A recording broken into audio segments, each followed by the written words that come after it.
Hi friends, అందరికీ నమస్కారం. ఈ వానలు అయితే మా ఎంబడే ఉన్నాయి, రైతులు ఎంబడి.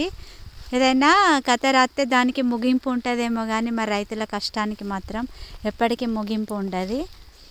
యా మార్కెట్లలో వరి కోసిన వాళ్ళందరికీ అవి మొలకత్తన్నాయి. పత్తి అయితే అద్మానం తయారైంది. పత్తి చేనులలోనే కథం ఖరాబ్ అవుతుంది.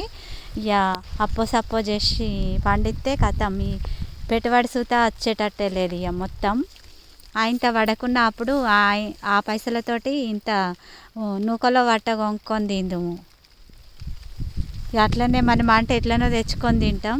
ఇవాళ అయితే ఇంకో గడ్డి కట్టల నాంతని అని చెప్పేసి ఇక వీటికి ఎడ్లకు సూత గోసే ఉన్నది ఈ సంవత్సరం గడ్డికి. ఇక వాటికైతే పరద తెచ్చి వానల మళ్ళా కప్పుతన్నాం నానకుంటా. ఓకేనా ఫ్రెండ్స్, బాయ్ మరి.